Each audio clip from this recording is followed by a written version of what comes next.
Berlatarkan kota Hong Kong, tepatnya di dalam kantor polisi, ada seorang pria dengan wajah dan tubuh yang berdarah berjalan menuju ke arah petugas yang sedang piket. Pria ini bernama Ho. Petugas menanyainya apa yang terjadi dan Ho mengatakan, "Aku membunuh seseorang." Dan inilah Kung Fu Jungle.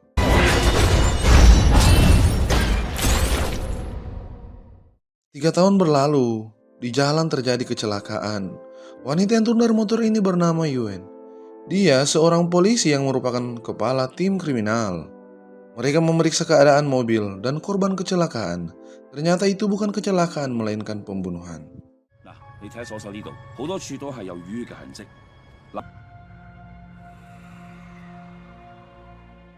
Besoknya dalam penjara, terlihat Ho yang sedang mengurut seorang pria. Datang segerombolan geng dalam penjara. Kepala geng itu menyuruh mereka untuk pindah.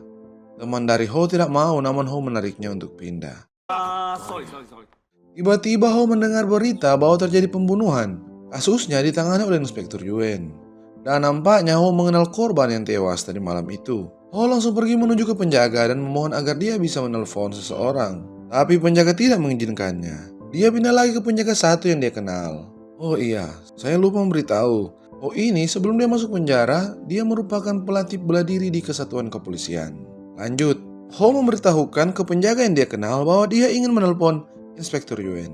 Namun penjaga itu tidak menyetujui permintaan Ho. Ho kembali dan mendekat gerombolan tadi. Kemudian,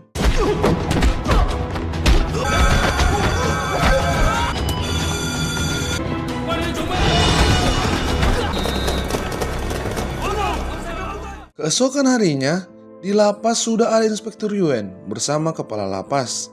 Kepala lapas menjelaskan bahwa Ho selama 3 tahun terakhir tidak pernah membuat pelanggaran dan selalu berperilaku baik. Tapi kemarin dia mau bertemu denganmu karena tidak diizinkan dia memukuli tahanan lain. Sampai di dalam, Ho langsung bicara bahwa dia pernah melawan Saryan, si juara tinju yang merupakan korban tewas itu. Yuen bertanya, "Kau tahu pembunuhnya?" Ho membalas, "Tidak, tapi aku tahu seperti apa dia. Aku paham yang dia pikirkan. Dia akan menyerang lagi." Yuen bertanya, "Bagaimana kau tahu?" Ho menjawab, "Kau tak boleh membunuh orang dalam duel biasa. Dia punya tujuan dalam membunuh korbannya. Aku bisa bantu menangkapnya jika kau membebaskanku." Yuen membalas, "Kenapa aku harus membebaskanmu? Apakah karena kau jago kungfu? Bisa kungfu bukan berarti kau bisa pecahkan kasus." Yuen dan anak buahnya pergi. Di saat Yuen akan mendekati pintu, Ho menyebutkan nama-nama orang dan mengatakan salah satu dari 7 orang itu akan jadi korban berikutnya.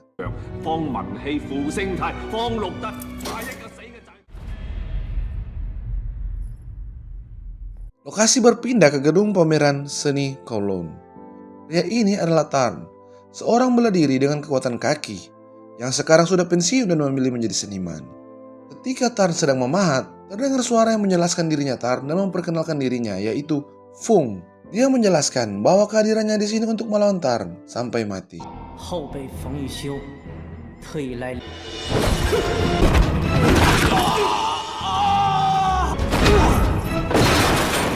Tan pun tewas di tangan Fung.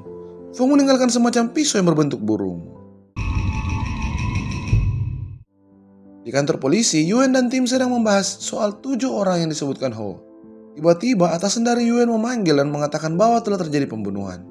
Mereka langsung bergegas menuju ke penjara menemui Ho. Di situ Yuen mengatakan bahwa Tarn dibunuh. Ho bertanya, dia ditendang sampai mati. Yuen menanyakan balik, apa itu penting? Ho menjawab, kaki Tarn sangat luar biasa dan ditendang hingga mati. Dan Mark adalah ahli tinju dan ditinju hingga mati, bukan? Keluarkan aku agar aku bisa membantumu atau banyak yang akan mati lagi. Yuen menyetujui permintaan Ho, tapi dipindahkan sebagai tahanan polisi. Kita berpindah ke lokasi sang pembunuh. Di situ dia sedang mengasah pisau bentuk burung dan menuliskan di dinding nama Wong Chit. Keesokan harinya, di studio tato ada seorang pria yang memasang cerutu. Dia adalah Wong Chit. Datang seorang pria dan Wong Chit mengatakan bahwa studio sudah tutup.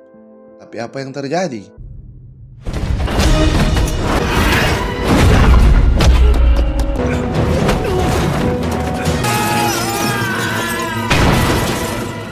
Sementara itu di dalam mobil ada Yuen dan Ho.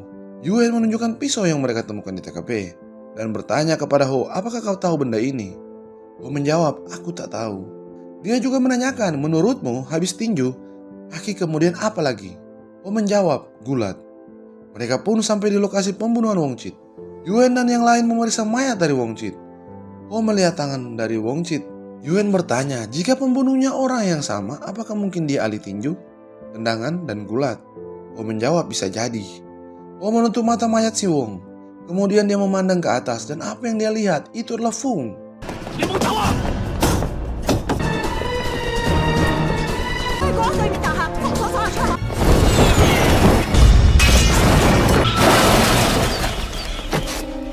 Fung berhasil kabur. Sin berpindah ke suasana sawah dan desa. Fung kembali ke daerah asalnya. Dia kembali bertemu dengan kekasihnya bernama Sin.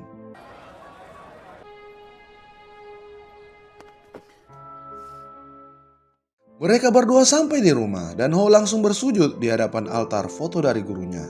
Di situ juga Sin mengikat gelang di tangan Ho dan mengatakan, gelang ini bisa menahan amarah dan berjanjilah untuk tidak mengeluarkan tinju mematikan milikmu. Malam pun tiba. Ketika Ho sedang membuka kotak tempat penyimpanan barang, dia menemukan pisau burung. Ho langsung menarik Sin keluar dan menanyakan, kau dapat dari mana benda ini? Sin menjawab, beberapa bulan lalu, seorang pria umur 30-an dan pincang datang ke sekolah dia, meminta dia untuk memberikan ini kepada Ho. Sin menanyakan balik, apa semuanya baik-baik saja? Ho menjelaskan, sebenarnya aku bekerja untuk kepolisian. Kasusnya mungkin berkaitan dengan benda ini, tapi jangan khawatir. Sin menawarkan, apakah kau mau menemui Ming untuk menanyakan hal ini? Akan kuantar kau besok pagi. Ho menjawab iya. Sebelum Sin tidur, dia membuka internet dan mencari kejadian pembunuhan berantai itu. Pagi pun tiba. Di sana ada Ho dan Sin menanyakan kepada Ming apakah benda ini. Ming menjelaskan, dulu burung walet biasa bersarang di atap orang kaya. Sekarang sudah masuk rumah orang biasa. Ini namanya walet atap. Di masa dinasti Qing, ahli kungfu biasanya bertanding di Beijing. Yang kalah akan mendapatkan satu walet atap dari departemen peperangan. Punyaman adalah tiruan yang asli terbuat dari perak dan timah.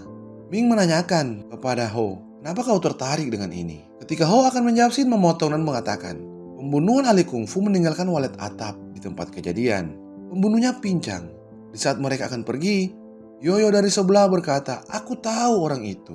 6 tahun lalu orang ini muncul untuk menantangku dan bertarung. Dia mengalahkanku dan meninggalkan walet atap itu. Dia punya nama tak biasa. Namanya Fung Yusao. Dia lahir dengan kaki kirinya menderita atropohia. Panjang kakinya berbeda. Begitu juga kekuatannya. Dia atasi cacatnya itu dengan latihan. Pencapaiannya luar biasa. Sin menanyakan, apakah kau tahu dia tinggal di mana? Yoyok menjawab, dia tinggal bersama istrinya di Shui Quan Lane. Ho langsung menghubungi Yuen dan memberitahukan di mana tempat tinggal Fung. Madam, Sementara itu Fung berada di bebatuan tepi pantai dan memikirkan semua yang terjadi. Di situ ada istrinya, ternyata istrinya menderita kanker otak. Karena hal itu dia menjadi depresi dan mulai berlatih sendiri. Esoknya terlihat banyak mobil polisi sampai di salah satu tempat kos. Mereka turun dan langsung memeriksa. Pasukan khusus memberi laporan bahwa tidak ada tanda-tanda dari tersangka. Yuen dan yang lain naik ke atas dan mulai melakukan pemeriksaan.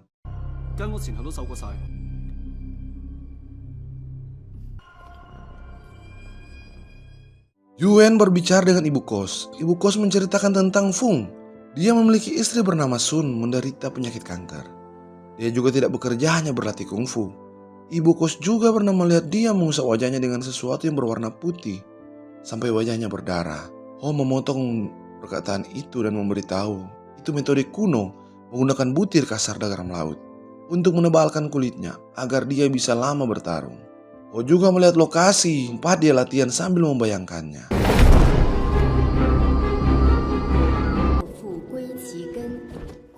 Dia berkata kepada Sin, dia mengubah cacatnya menjadi senjata yang mengagumkan. Ada anak buah Yuen datang dan mengatakan mereka mendapat kiriman rekaman dari kantor imigrasi. Rekaman menunjukkan Sun datang sendiri dari Fosan 3 bulan lalu. 6 tahun yang lalu, Fung masuk rumah sakit jiwa di Fosan. Dan tak ada catatan terbaru, dia memasuki Hong Kong. Yuen menarik kesimpulan, dia sangat hati-hati berusaha tidak meninggalkan jejak. Dia yakin kalau Fung berencana membunuh sejak saat itu. Mereka berempat sudah berada di mobil. Yuan menanyakan siapa target berikutnya. Shin menjawab target yang paling mungkin adalah Chan Pak Wong. Pedangnya secepat kilat. Malam pun tiba, mereka beserta pasukan sudah berada di kedai milik Chan. Mereka mengobrol. Chan menceritakan dia sudah lama tidak berkecimpung di dunia bela diri karena kecelakaan sampai tangannya dipasangkan baut. Ho bertanya, bagaimana dengan sekolah bela diri milikmu? Chan menjawab, kau ingat muridku yang kau kalahkan? Suruh dia mengurus sekolah. Ho menanyakan lagi artis laga Hung Yip. Chan menjawab iya. Ternyata Ho salah prediksi korban selanjutnya Hung. Sementara itu di tempat berbeda, tepatnya di lokasi syuting, di sana ada Hung. Dan tiba-tiba motor yang akan digunakan sebagai properti jatuh dari atas. Di situ ada Fung yang seperti biasa meminta untuk bertarung sampai mati.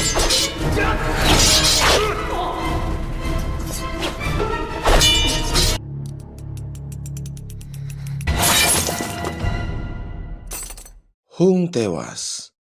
Di rumah sakit, Ho melihat mayat dari si Hung dan membayangkan bagaimana terakhir sampai Hung mati. Di jalan Yuen mendapatkan telepon dari Kapolda bahwasannya kasus ini sudah terlalu lama. Jikalau tidak dapat terselesaikan, maka kasus ini akan diambil alih satuan lain. Tapi Yuen mengatakan, berdia waktu 72 jam. Mereka sampai di kantor polisi. Anak buah Yuen menjelaskan barang dan bahan yang mereka temukan dari garam yang berasal di daerah lain. Dan logam yang ditemukan di TKP bahannya sama dengan logam walet atap. Tiba-tiba telepon berdering, diangkat. Itu dari Fung yang ingin berbicara dengan Ho. Langsung disambungkan di saluran untuk mengetahui posisi di mana asal telepon dari Fung. Di telepon, Fung mengatakan kepada Ho, kau harus berterima kasih kepadaku karena sudah mengeluarkanmu.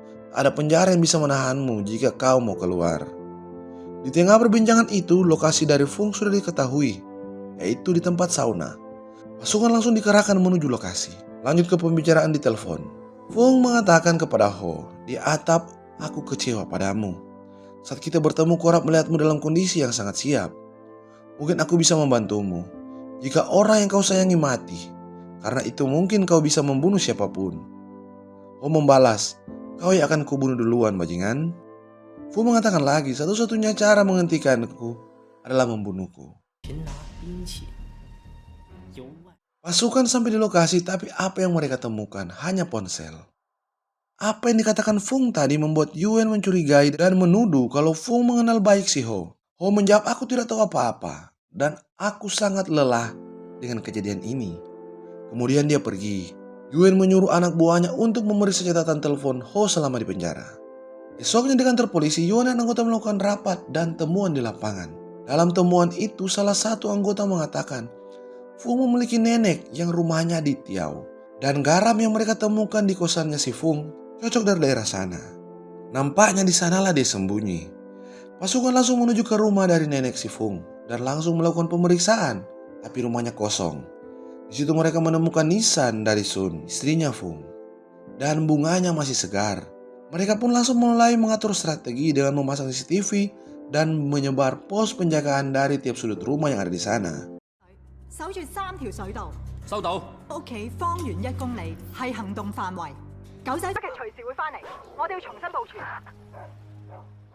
Paginya, terlihat seorang pria mengenakan sweater datang dengan perahu. Pria itu Fung.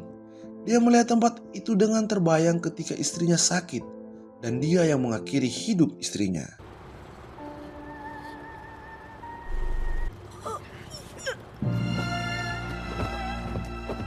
Mereka mulai melihatnya yang dipantau dari CCTV. Fung mulai curiga karena semua anjing dipasangkan pengikat mulut. Fung pergi dan hanya tersisa perahunya. Mereka kehilangan jejak. Sementara itu di kantor polisi, anggota memberitahukan kepada Pak Lam bahwa rekaman CCTV di penjara memperlihatkan Fung datang bertemu Ho dan berbicara. Yuen mendapat telepon dari Pak Lam yang mengatakan rekaman yang mereka lihat. Sementara itu di luar, Fung mulai menyerang anggota.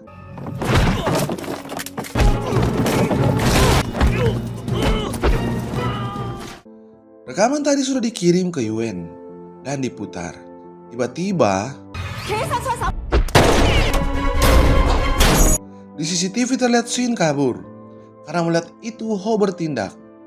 Shin sampai di rumah dan mengancam akan menghancurkan abu dari istrinya Fung.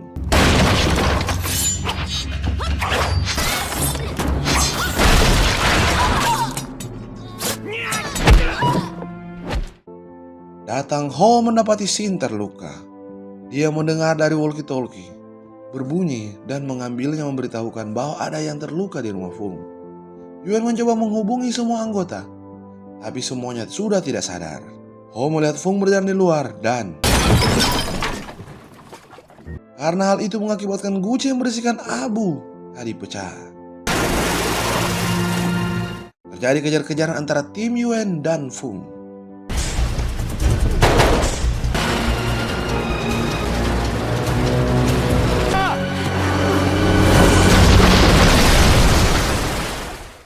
Fung kabur. Walkie-talkie berbunyi suara dari Ho yang mengatakan bahwa dirinya tak bersalah. Fung datang ke penjara mengatakan bahwa dia mengagumi Ho, dan ingin mengikuti jejak dari Ho. Fung juga ingin mengalahkan orang yang Ho kalahkan dan menjadi nomor 1. Kemudian Fung ingin menantang Ho. Yuan bertanya, kenapa kau tidak mengatakan sejak awal? Ho membalas, aku punya rencana pribadi. Jika kau katakan aku pernah bertemu dengannya, maka kau takkan membutuhkanku lagi. Aku tak punya kesempatan melindungi Shin. Dia mengancamku akan membunuh Shin. Kulakukan ini semua demi Shin. Kukira jika membantumu menangkap Fung, Shin akan aman. Tetapi Shin dalam bahaya. Shin adalah orang terpenting bagiku. Yuan memanggilnya tapi Ho tidak menjawab. Datang Pak Lam memberitahukan kalau mereka berdua dipindahkan dari kasus ini. Di sudut kota ada Ho yang teringat kembali obrolan antara dia dan Shin, yang menanyakan kalau Shin sudah tahu Ho mengenal Fung.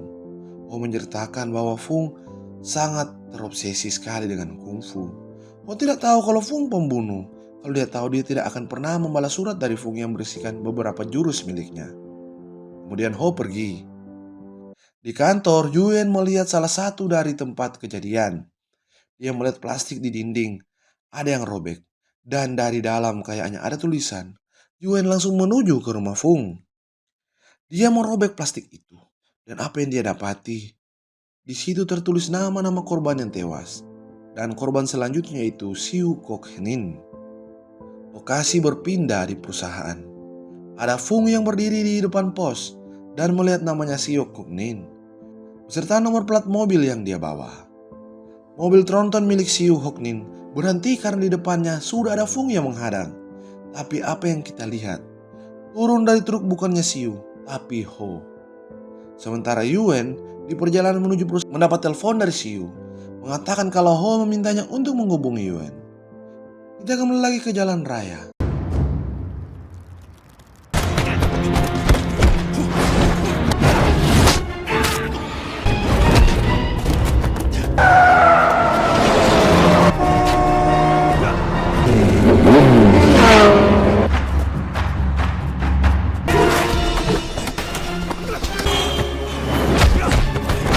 Dia berhenti karena melihat gelang dan mengingat perkataan Shin.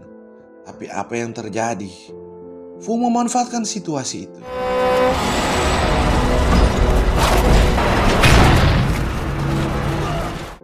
Ho diseret truk hingga pingsan. Fung menariknya ke pinggir dan akan membunuhnya dengan pisau. Tapi tiba-tiba dia terdiam dan tewas. Ternyata di situ sudah ada Yuan. Kita kembali lagi ke kejadian sampai Fung tewas. Fung akan menikam Ho. Yuan datang dan Fung berhenti kemudian menyerang Yuan, tapi peluru senjata dari Yuan lebih dahulu bersarang di tubuh Fung. 3 bulan kemudian, di penjara ada Ho yang sedang mengurut seorang pria. Datang petugas memanggil Ho bahwa ada Yuan dan Pak Lam ingin bertemu. Yuan memberitahukan bahwa pengadilan meringankan kasus Ho dan dia akan segera dibebaskan. Ho juga akan kembali sebagai pelatih bela diri di sekolah kepolisian. Ho pun berterima kasih. Kemudian dia mengatakan bahwa film ini sudah tamat. Itu tadi alur cerita dari film Kung Fu Jungle. Pesan yang dapat kita ambil dari film ini adalah apapun masalah yang kamu hadapi, jangan pernah mengubah dirimu menjadi jahat, apalagi mengakhiri hidup. Kami dari tim Woko Film mohon maaf kalau ada salah kata. Terima kasih.